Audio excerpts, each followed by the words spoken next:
أعوذ بالله من الشيطان الرجيم بسم الله الرحمن الرحيم الحمد علی اہلہ والصلاۃ علی اہلہا اما بعد۔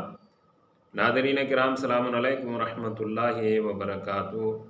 ہمارا یہ پروگرام جس کا عنوان ہے بہار رمضان اور قرآن، اور جیسا کہ تمام ناظرین کو معلوم ہے کہ ہمارے پروگرام کے دو حصے ہیں۔ پہلے حصے میں ماہ مبارک رمضان کے ہر دن کی دعا ترجمے کے ساتھ بیان کرتے ہیں، اور دوسرے حصے میں کوئی ایک داستان آپ حضرات کی خدمت میں بیان کرتے ہیں۔ لہذا تمام ناظرین کرام سے گزارش ہے کہ وہ آج 25ویں دن کی دعا ترجمے کے ساتھ سماعت فرمائیں۔ بسم اللہ الرحمن الرحیم، اللہم صل علی محمد وآل محمد، اللہم اجعلنی فیہ محبا لأولیائک ومعادیا لأعدائک، مستنا بسنتی خاتمی انبیائک، یا عاصم قلوب النبیین۔ بسم اللہ الرحمن الرحیم۔ اے معبود، آج کے دن مجھے اپنے دوستوں کا دوست اور اپنے دشمنوں کا دشمن اور اپنے خاتم الانبیاء پیغمبر کی سیرت پر چلنے والا قرار دے، اے انبیاء کے دلوں کی حفاظت کرنے والے۔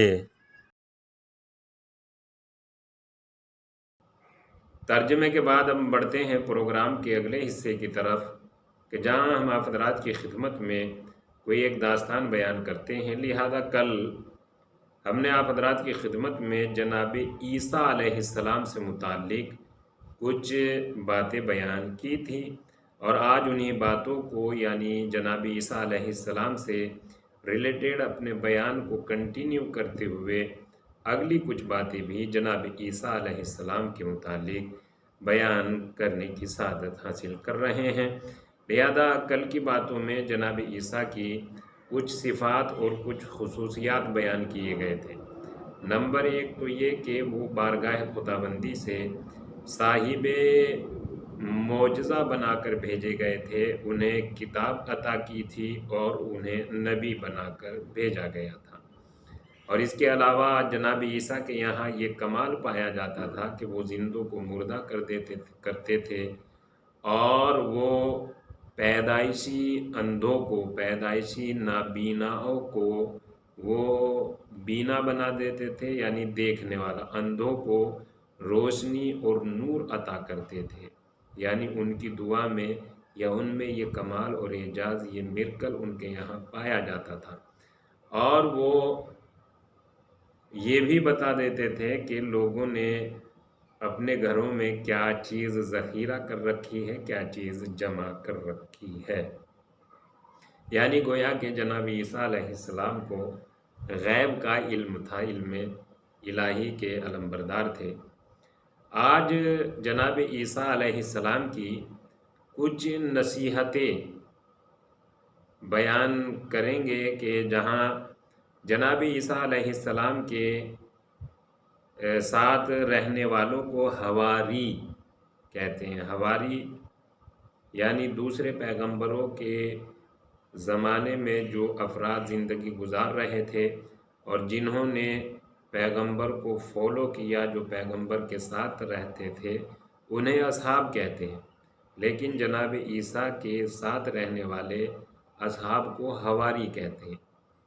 تو جناب عیسیٰ اپنے حواریوں کے ساتھ واعظ و نصیحت کر رہے تھے، درس و تدریس کا سلسلہ جاری تھا، آپ اچھی باتیں، اسلامی تعلیمات، قرآنی آیات سنا رہے تھے۔ اسی کے دوران آپ نے ایک نصیحت یہ فرمائی کہ قسم چاہے جھوٹی ہو یا سچی، لیکن قسم نہ کھانا۔ دیکھیے یہ نصیحت ہے، یہ حکم نبوت، حکم نبی نہیں ہے کہ قسم کے بارے میں جناب عیسیٰ علیہ السلام نے یہ فرمایا کہ قسم چاہے سچی ہو یا جھوٹی ہو، کبھی قسم نہ کھانا۔ اور یہ بات کتاب قصص الانبیاء کے پیج نمبر 507 پر تحریر کی گئی ہے، اور انہوں نے یہ جناب عیسیٰ علیہ السلام کے حوالے سے یہ بات لکھی کہ جناب عیسیٰ علیہ السلام نے اپنے حواریوں کو یہ نصیحت کی، جبکہ سچی قسم کھا سکتے ہیں، یہ ہمارے یہاں بھی دین اسلام میں بھی اور محمد مصطفیٰ صلی اللہ علیہ وآلہ وسلم کی امت مسلمہ میں بھی یہ اس چیز کی اجازت دی جاتی ہے کہ انسان قسم کھا سکتا ہے، لیکن جناب عیسیٰ نے بہرحال یہ فرمایا کہ قسم نہ کھانا یہ ایک نصیحت ہے۔ اور اگر اس بات پر غور کیا جائے تو اس کا مطلب یہ نہیں ہے کہ جناب عیسیٰ قسم کھانے کو بالکل منع کر رہے ہیں، قسم نہ کھانا چاہے سچی ہو یا جھوٹی، بلکہ جناب عیسیٰ اپنے ساتھ رہنے والوں کو ایسا دیکھنا چاہتے ہیں کہ ان کا کردار اتنا عظیم ہو، ان کی باتیں اتنی باریک اور اتنی پائیدار ہوں کہ بس ان کی بات سننے کے بعد ہر آدمی کو یقین ہو جانا چاہیے، انہیں اپنی بات ثابت کرنے کے لیے قسم کی ضرورت محسوس نہ ہو۔ تو یہ جناب عیسیٰ علیہ السلام نے یہ جو نصیحت کی ہے کہ قسم نہ کھانا، اس کا مطلب یہ نہیں ہے کہ ان کی شریعت میں قسم کھانے کی اجازت نہیں تھی، بلکہ اجازت تھی، وہ ایک بہتر طریقے سے جو آدمی نصیحت دیتا ہے کہ یہ کام کیا جا سکتا ہے لیکن بہتر ہے کہ نہ کرے، اس طرح کی یہ نصیحت۔ مگر اس نصیحت میں بھی ایک عظیم درس تھا کہ نبی کے ساتھ رہنے والے، نبی کو فالو کرنے والوں کا کردار اتنا عظیم ہونا چاہیے کہ ان کی بات پر کسی کو ڈاؤٹ نہ ہو، بلکہ وہ جو کہہ دے تو وہ جو کہے وہ بالکل ایک دم سچا اور ثابت اور صادق اور اچھا ہو۔ ایک بات۔ دوسری بات یہ ہے کہ جناب عیسیٰ علیہ السلام ایک جگہ سے گزر رہے تھے تو دو آدمیوں کو ایک زمین کے متعلق، زمین کے سلسلے سے لڑتے اور جھگڑتے ہوئے دیکھا۔ جناب عیسیٰ ٹھہر گئے اور ٹھہرنے کے بعد وجہ سبب معلوم کی، کیا وجہ ہے، آپ لوگ کیوں لڑ رہے ہیں؟ ان میں سے دونوں نے یہ کہا کہ اے نبی خدا، یہ زمین میری ہے اور یہ میری زمین پر اپنی ملکیت کا دعویٰ کر رہا ہے۔ دوسرے نے بھی یہی دعویٰ کیا کہ نہیں اے نبی خدا، یہ زمین اس کی نہیں، یہ زمین تو میری ہے۔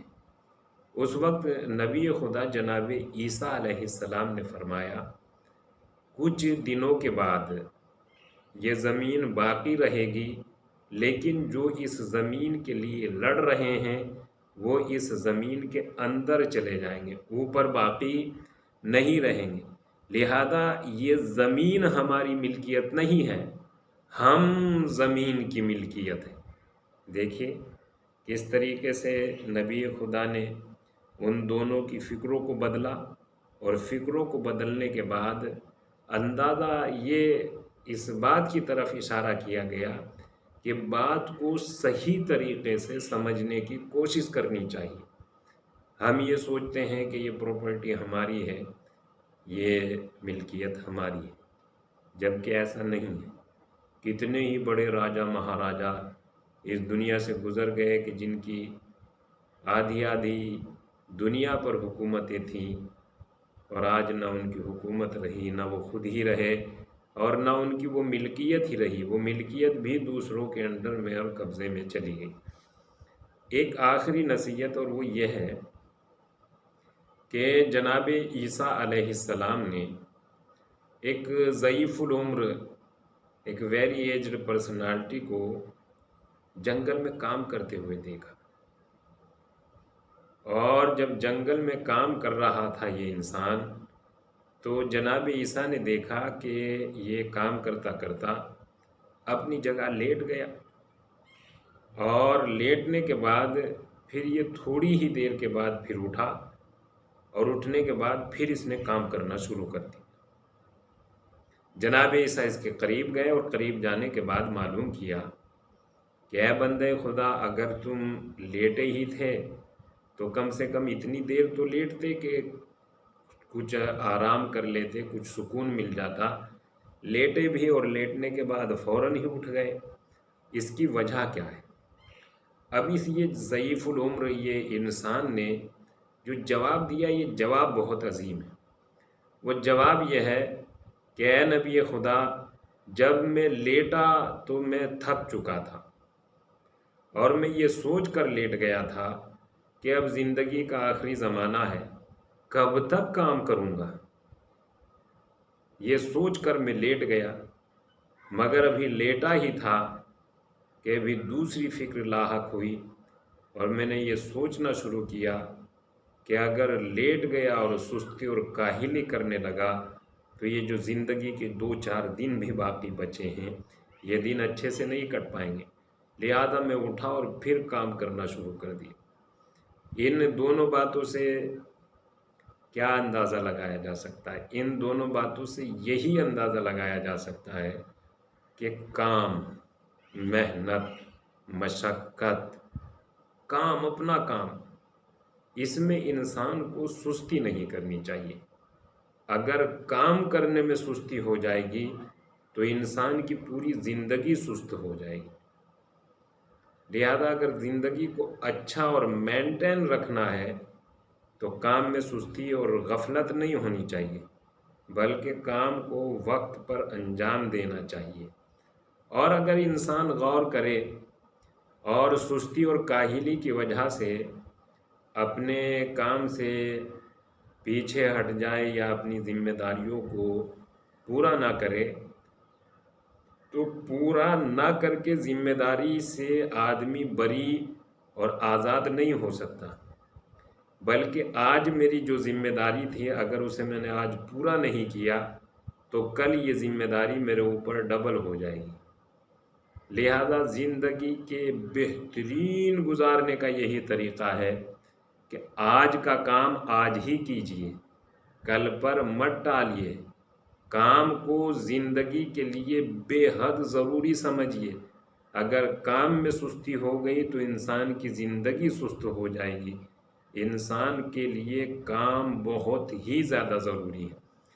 تو یہ سب باتیں اور یہ سب داستان صرف اس لیے ہے کہ ہم بزرگان کی رہنما یعنی اسلام کی داستان کو پڑھیں اور ان سے درس عبرت حاصل کریں۔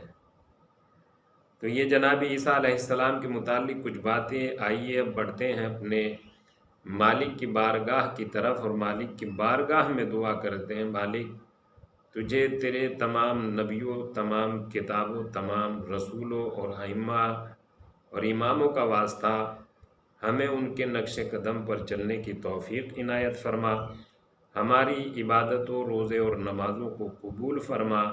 مالک ہماری گناہوں کی مغفرت فرما، ہمارے مرحومین کو جوار رحمت میں جگہ عنایت فرما، ہمارے وقت کے امام کو ہم سے راضی و خوشنود فرما، ہمیں ان کے اعوان و انصار میں شمار فرما۔